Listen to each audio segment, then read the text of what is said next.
वैद्य के गुण देखेंगे हम यहाँ पे। तो यहाँ पे आता है सबसे पहले दक्ष तीर्थ शस्त्रार्थो दिष्टकर्मा शुचिर्भिषक। वैद्य को कैसा होना चाहिए? दक्ष होना चाहिए अर्थात चतुर होना चाहिए। तीर्थ शास्त्रार्थ मतलब गुरु से शास्त्र ज्ञान प्राप्त किया हो। दिष्ट कर्म मतलब उसको प्रैक्टिकल नॉलेज होनी चाहिए, उसने प्रैक्टिकल चीज़ों को देखा हो, अनुभव किया हो।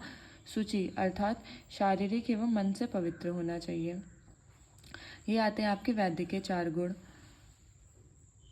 महर्षि अग्निवेश यानी जो चरक संहिता है, चरक सूत्र 9 में उन्होंने वैद्य के जो गुण बताए हैं, तो उन्होंने वहाँ पे बताया कि श्रुते पर अवदात्वम बहुशो दृष्ट कर्मता दाक्ष्यम शौक्षम इति गेयम वैद्य गुण चतुष्टयम।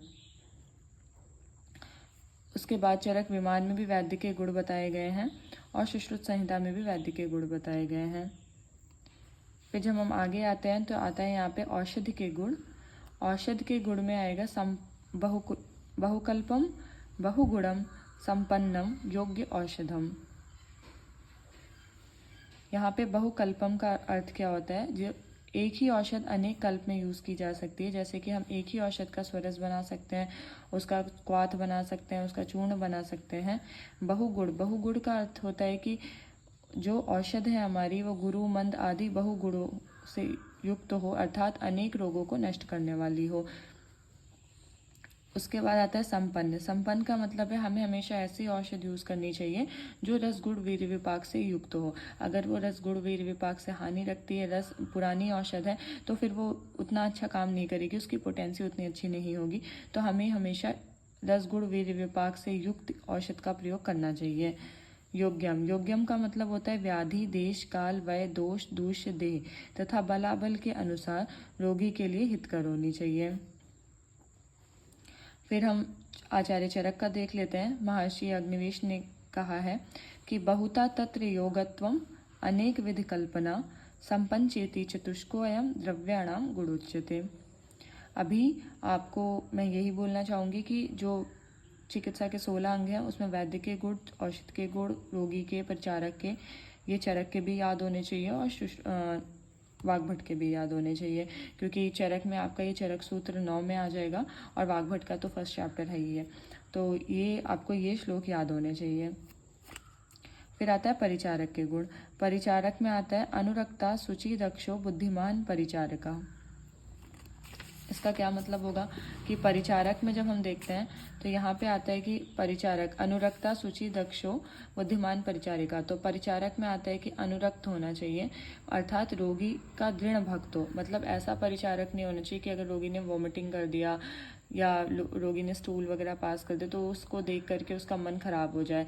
मतलब उसको रोगी से प्यार करने वाला परिचारक होना चाहिए। फिर आता है शुचि अर्थात वैद्य की तरह पवित्र हो।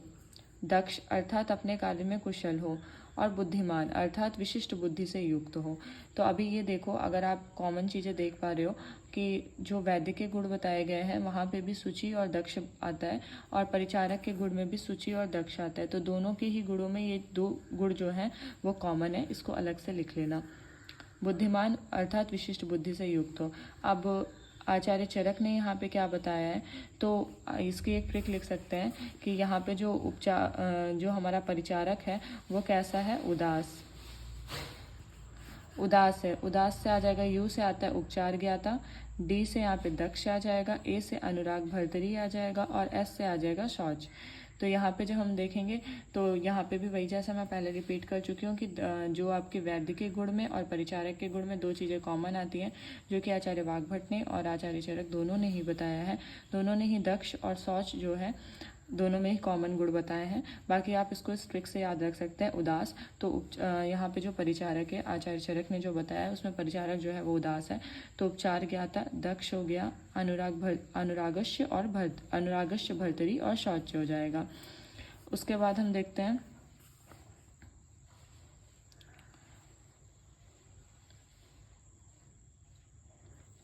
रोगी के 4 गुण। तो जब हम रोगी के 4 गुण देखते हैं तो यहाँ पे जो आचार्य वाग्भट बोलते हैं कि आड्यो रोगी भिषक वश्यो ज्ञापक सत्वानपि। आड्यो का मतलब क्या और आचार्य वाग्भट ने ही सिर्फ ऐसा होना बताया है कि रोगी जो है वो धनवान होना चाहिए। तो अगर आपका रोगी धनहीन है और हमने उसको बहुत महंगी मेडिसिन दे दी हैं, हमने उसको हीरक भस्म दे दिया, स्वर्ण भस्म, तो वो अफोर्ड नहीं कर पाएगा। तो जब वो खरीद ही नहीं पाएगा तो वो ठीक कैसे होगा। तो हमेशा हमें दवा लिखते समय इस बात का ध्यान रखना चाहिए कि आपका रोगी क्या वो दवा अफोर्ड कर पा रहा है, नहीं कर पा रहा है। तो यहाँ पे आता है सबसे पहले आड्यो। रोगी भिषक वश्यो ज्ञापकः सत्वानपि। आड्यो का मतलब होता है धनवान, भिषक वश्य का मतलब वैद्य के अधीन हो, ज्ञापका का मतलब आता है रोग का कारण, वेदना आदि बतलाने में समर्थ हो, और सत्वान रोग एवं औषध के क्लेश को सहने वाला हो। तो यहाँ पे सबसे पहले एक तो हमने ये समझ लिया आड्यो का मतलब। फिर आता है भिषक वश्य। भिषक वश्य का क्या मतलब होता है कि वैद्य के अधीन हो। मतलब ऐसा ना हो कि वो अपने आप को वैद्यमानी बन जाए, वो अपने आप को वैद्य समझने लग जाए और डॉक्टर को कुछ बताए नहीं सही से, या डॉक्टर जो बोल रहा है उसको समझे नहीं सही से। ज्ञापका का मतलब होता है रोग का कारण, वेदना आदि बतलाने में समर्थ हो। अगर रोगी अपनी वेदनाओं को, वो अंदर क्या चल रहा है उसके, वो नहीं बताएगा तो आप सामने से ट्रीटमेंट कैसे करोगे। तो जो रोगी है वो इस कंडीशन में होना चाहिए कि वो अपनी वेदना वगैरह को बता पाए, और सत्वान होना चाहिए। मतलब देखो, रोग एवं औषध के क्लेश को सहने वाला हो, जो रोग से और कभी जो औषध से जो इफेक्ट्स पड़ते हैं बॉडी के ऊपर, उन सबको सहने वाला होना चाहिए। तो ऐसा आपका जो रोगी के, जो उत्तम रोगी होता है, उसके ये 4 गुण बताए गए हैं।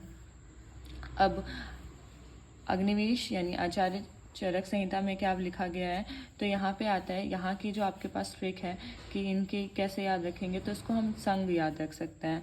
संग से जो बीपी, मतलब जो आपका रोगी है वो हमेशा दवाइयों को संग रखता है, या रोगी के संग किसी को रहना चाहिए। कैसे भी करके आप समझ सकते हो कि संग जो है वो रोगी की ट्रिक है। तो इसमें आता है स्मृति, एन से आ जाएगा निर्देशिकारित्वम, ए से आ जाएगा अभिरित्वम, और जी से आ जाएगा ज्ञापकत्वम। ठीक है, तो स्मृति, निर्देशिकारित्वम, अभिरुत्वम, ज्ञापकत्वम, 4 रोगाणाम आतुरस्य गुणा स्मृता। यहाँ पे जो सबसे इंपॉर्टेंट गुण होता है वो होता है निर्देशकारित्वम। तो ये 4 चीज़ें, इनके श्लोक इम्पॉर्टेंट है, ये आपको याद होने चाहिए, और चरक के भी याद होने चाहिए, और वाग्भट के भी याद होने चाहिए। इसमें जो 2 की तो ट्रिक से याद, 2 की आप ट्रिक से याद कर लो, बाकी के जो 2 बचे उनका श्लोक से याद कर लो। बट ये इंपॉर्टेंट चैप्टर है, अगर आपने ये अभी याद कर ले तो आपका चरक सूत्र 9 आधा चैप्टर लगभग कंप्लीट हो जाता है। फिर यहाँ पे इन्होंने ये बना दिया है एक टेबल जैसा, तो आप पेपर में चाहो तो ऐसे टेबल के फॉर्म पे भी लिख सकते हो, और अगर नॉर्मली आप पैरा में जैसे लिखते हो वैसे भी लिख सकते हो, बट अगर टेबल के फॉर्म में लिखते हो विथ श्लोक तो वो काफ़ी अच्छा हो जाएगा।